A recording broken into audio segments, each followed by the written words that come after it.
O canal A Palavra que Transforma, A Fé Vem Pelo Ouvir, apresenta o livro Tangibilidade do Espírito Santo, de Kenneth Hagin. Uma ótima autoleitura. Deus abençoe a todos. Existem vários versículos nas Escrituras em relação à tangibilidade do Espírito Santo. Mateus 14, 35 e 36. E quando os homens daquele lugar o conheceram, andaram por todas aquelas terras em redor, e trouxeram-lhe todos os que estavam enfermos, e rogavam-lhe que ao menos eles pudessem tocar a orla do seu vestido, e todos que a tocavam ficavam sãos. Atos 19, 11 e 12. E Deus, pelas mãos de Paulo, fazia maravilhas extraordinárias, de sorte que até os lenços e aventais que levavam do seu corpo aos enfermos, e os espíritos malignos saíam. Marcos 5, 25 a 34. E certa mulher, que há 12 anos tinha um fluxo de sangue, e que havia padecido muito com muitos médicos, e despedindo tudo quanto tinha, nada lhe aproveitando isso, antes indo a pior, ouvindo falar de Jesus, veio por trás, entre a multidão, e tocou no seu vestido, porque dizia: se tão somente tocar nos seus vestidos, sararei. E logo se lhe secou a fonte do seu sangue, e sentiu no seu corpo estar já curada daquele mal. Jesus, conhecendo que a virtude de si mesmo saíra, voltou-se para a multidão e disse: quem tocou nos meus vestidos? E disseram-lhe os seus discípulos: vês que a multidão te aperta, e dizes: quem me tocou? E ele olhava em redor, para ver quem fizera isto. Então uma mulher, que sabia o que lhe tinha acontecido, temendo e tremendo, aproximou-se e prostou-se diante dele, e disse-lhe toda a verdade. E ele lhe disse: filha, a tua fé te salvou. Vai em paz e se livre deste mal. Quando Jesus apareceu numa visão e falou comigo, em 1950, ele me ensinou algumas coisas a respeito das leis e da operação do Espírito Santo, que eu não conhecia antes. Eu vou transmiti-las para vocês. Desde então, eu li o livro de sermão do Dr. John J. Lake, Domínio sobre Demônios, Doenças e a Morte. A mensagem: a tangibilidade do Espírito Santo. Eu encontrei nesse livro muitas coisas que Jesus me havia falado a respeito da tangibilidade do Espírito Santo. Imposição de mãos. Jesus, no seu ministério, usou muitos métodos de curar doentes. Lemos os evangelhos e percebemos que isso é bem óbvio. Um método que ele usou, e ele usou alguns métodos mais do que outros, era a imposição de mãos. Nos versículos citados acima, encontramos que uma multidão, assim como um indivíduo, tocou as suas vestes e recebeu a cura. Jesus impôs as mãos sobre os doentes em obediência à lei do contato e transmissão. O contato das suas mãos sobre os doentes permitiu que o Espírito de Deus nele fluísse para dentro das pessoas enfermas e efetuasse a cura em seus corpos. Quando a mulher doente no capítulo 5 de Marcos tocou as suas vestes, ele verificou que o Espírito fluiu da sua pessoa. Jesus disse: eu percebo que a virtude, poder, saiu de mim. Essa é a tradução da versão inglesa do Rei Tiago. Todas as outras traduções dizem: eu percebo que de mim saiu poder. A palavra grega no Novo Testamento grego é a mesma palavra que é traduzida poder em Atos 1:8. A interpretação correta é então: eu percebo que poder saiu de mim. Lucas 6,19. E toda a multidão procurava tocar-lhe, porque saía dele virtude e curava a todos. Aqui você tem a mesma palavra grega. Sabemos qual era o poder que saía dele, porque ele curava os enfermos pela unção do Espírito Santo. Ele nunca curou pessoa alguma até que ele fosse ungido com o Espírito Santo após o seu batismo no Rio Jordão. Não é superstição. Paulo conhecia as leis a respeito da operação do Espírito de Deus. Em suas mãos ele segurou panos e lenços, e esses panos e lenços eram levados a pessoas enfermas e colocados sobre os seus corpos. As doenças sumiam e os espíritos malignos saíam delas. Modernistas e materialistas dizem que isso não passa de superstição. Não. é um fato bíblico. Não é teoria, mas um fato. O Espírito de Deus habitando no apóstolo Paulo transformou aqueles panos e lenços em baterias do Espírito Santo e poder. Quando eles eram colocados sobre os corpos enfermos, eles carregavam o corpo de tal forma que a cura era o resultado. O segredo da cura é a tangibilidade do Espírito de Deus. Tangibilidade significa capaz de ser tocado e perceptível ao toque. O Dr. Lake disse: é a coisa mais difícil do mundo para as pessoas que não estão familiarizadas com o ministério de cura, de compreender que o Espírito de Deus é tangível, atual, uma quantidade viva, tão real como a eletricidade, tão real como qualquer força nativa. Sim, e muito mais ainda. Ele é o princípio de vida que jaz através de todas as manifestações de vida por toda parte. Milagre versus cura. Cura é a renovação do corpo de alguma condição enferma. Esta é uma das razões por que ficamos confusos. Nós misturamos milagres com a cura. Eu estava muito preocupado com isso por causa de certas pessoas que eu não poderia aparentemente ajudar. Eu clamei e orei e busquei a Deus, olhando para as pessoas que não receberam a cura em vez de olhar para as pessoas que foram curadas. Eu disse: eu vou deixar o ministério.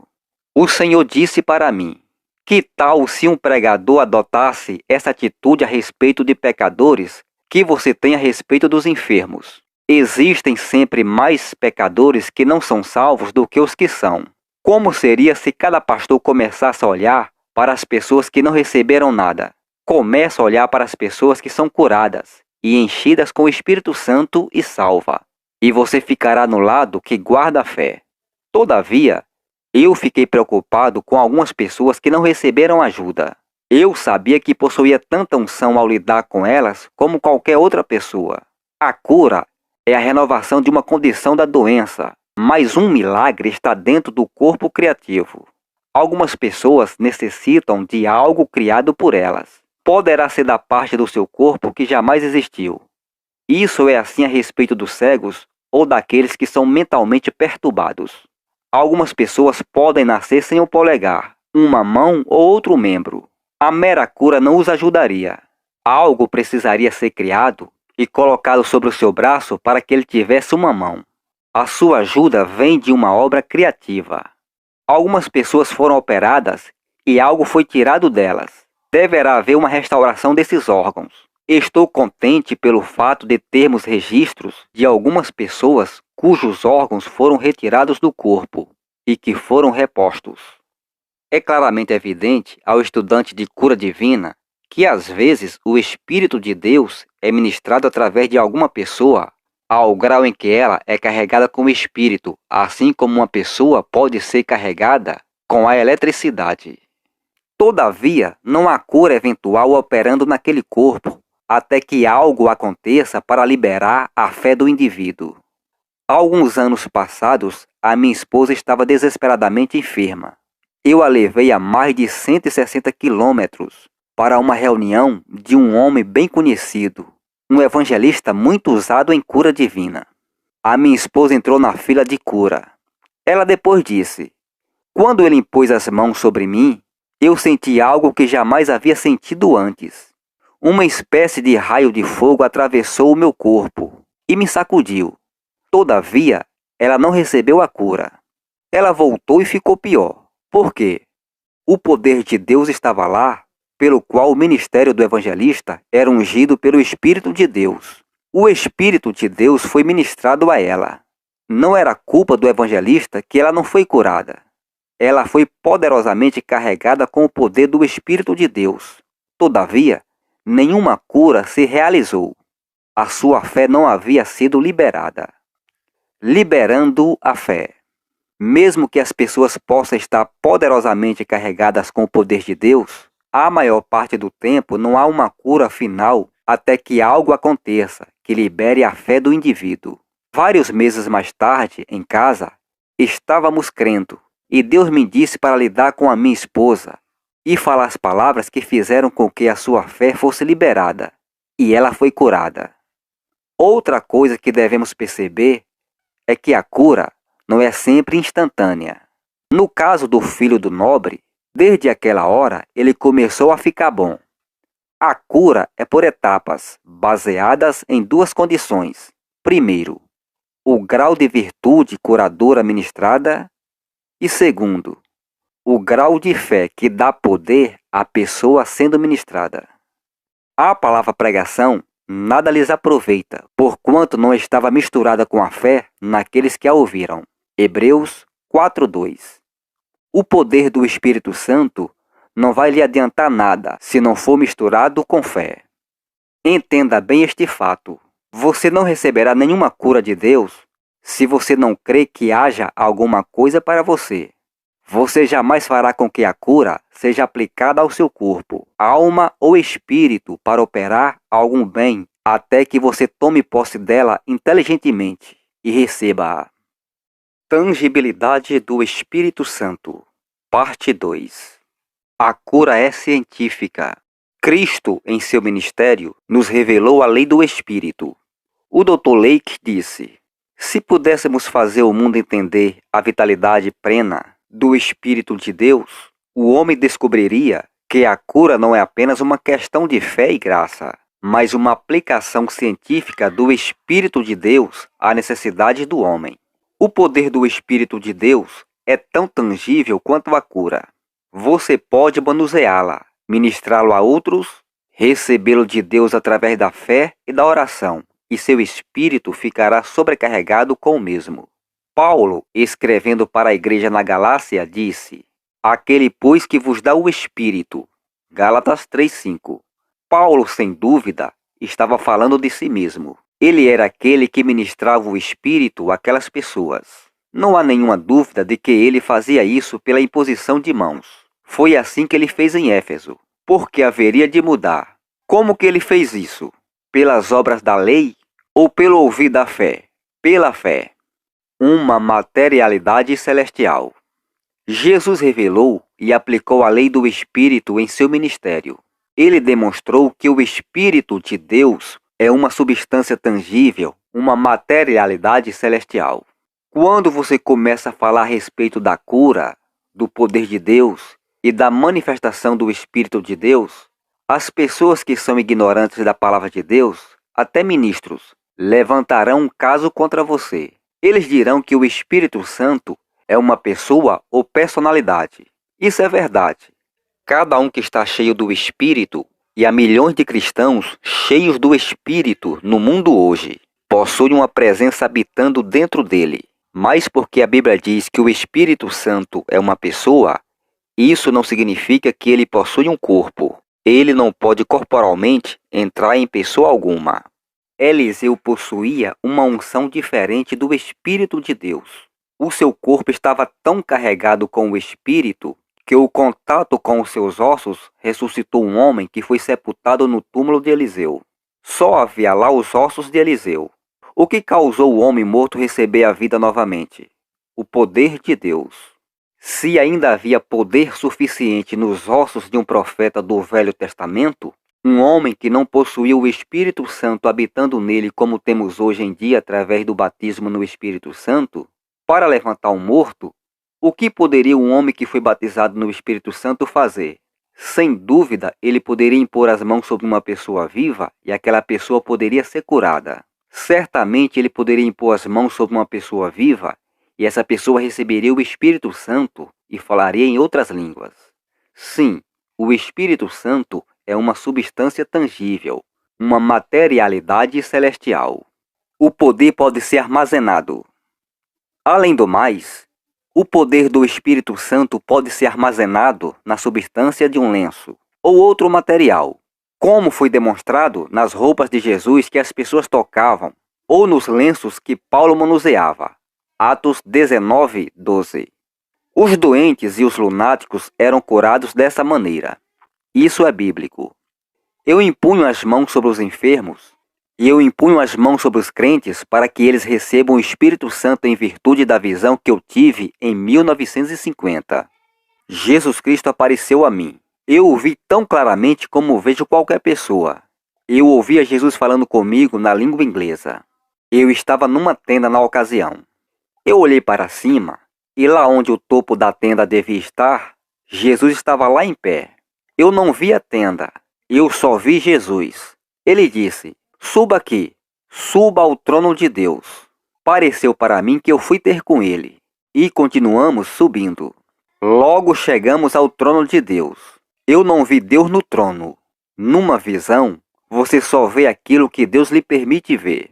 A primeira coisa que atraiu a minha atenção foi o arco-íris ao redor do trono de Deus. A segunda coisa foi as escrituras aladas que estavam em pé ao redor do trono. Então virei para olhar para aquele que estava sentado no trono. Mas Jesus disse: "Você não pode olhar para ele." Me parecia haver um grosso véu entre eu e aquele que estava sentado no trono. Eu podia perceber que ele possuía uma figura ou um corpo como um homem. Eu olhei para os olhos de Jesus. Parecia que eu estava preso na sua presença. Eu disse: "Senhor, eu não sou digno de olhar para ti." A coisa mais notável sobre Jesus nesta visão eram seus olhos. Eles pareciam poços de amor vivo, uma profundidade indescritível de amor. Eu caí aos pés de Jesus. Ele me disse: "Fica em pé, reto." Então eu me levantei. Eu permaneci lá cerca de 1 metro de Jesus. Ele falou comigo e disse: "Eu te chamei e te separei desde o ventre de sua mãe." Satanás tentou destruir a sua vida antes que você nascesse, e muitas vezes desde então. Mas os meus anjos têm cuidado de ti. Um furo em cada mão. Ele então me contou coisas a respeito de meu ministério e disse: "Estenda a tua mão." Eu não possuía evidência bíblica para isso, mas sempre havia imaginado que haveriam cicatrizes onde foram colocados os pregos nas mãos de Jesus. Não há cicatrizes, mas os buracos ainda estão lá. Um furo triangular em cada uma das suas mãos. Depois eu procurei no Novo Testamento e li onde Tomé, o incrédulo, disse: "Se eu não ver o sinal dos cravos em suas mãos e não meter o dedo no lugar dos cravos, não há cicatrizes, e não meter a minha mão no seu lado, de maneira nenhuma crerei." João 20:25. Você não pode meter o dedo numa cicatriz. Você pode meter o dedo num buraco. Os buracos ainda estão lá. Eu estendi as mãos à minha frente como ele me ordenara. Ao fazer isso, ele colocou o dedo da sua mão direita e colocou-a na palma da minha mão direita, e depois na palma da minha mão esquerda. As palmas das minhas mãos começaram a queimar como se eu tivesse brasas de fogo nelas. Elas arderam assim durante 3 dias e noites. Elas doíam tanto que eu esfregava as mãos o tempo todo. Então Jesus disse: "Ajoelha-te." Eu me ajoelhei aos seus pés. Ele disse: "Eu te dei uma unção especial para orares pelos enfermos. Eu vou fazer algo especial por teu intermédio." Um pastor e outras pessoas que estavam ao meu redor na tenda disseram que eu gritei em alta voz. Uma mulher disse: "Jamais ouvi um grito como esse." Era de romper o coração. Eu disse: "Senhor, eu não quero isso. Por favor, não envie a mim. Eu não desejo isso. Dê isso para outra pessoa." Já outras pessoas me disseram: "Pareceu que você ficou contente." Mas eu disse ao Senhor: "Dê isso para outra pessoa. Apenas me envie a uma pequena igreja no interior, que eu fique perdido no meio do povo." Eu já ouvi muita gente criticar aqueles que possuem um ministério de cura. Eu não quero isso. Respondendo à chamada. Depois que o Senhor falou comigo, eu disse: "Eu irei, Senhor. Vá comigo e me ajude. Eu direi ao povo exatamente o que tu me disseste. Eu irei se tu fores comigo." Jesus disse: "Eu irei contigo. Muitas vezes me verás em pé ao teu lado, e às vezes eu abrirei os olhos espirituais de alguém na congregação, e eles me verão." À medida que eu me afastei de Jesus, ele disse: "Tenha certeza de me dar toda a glória e todo o louvor. Dê toda a glória ao meu nome por tudo o que for feito. Não recebas nenhuma honra ou glória para ti mesmo. Tome cuidado com o dinheiro, pois muitos dos que eu tenho chamado para tal ministério se tornaram pessoas conscientes do dinheiro e perderam o ministério que eu lhes havia dado. Muitas pessoas pagariam milhões de dólares para serem curados, mas você não cobrará coisa alguma pelo teu ministério.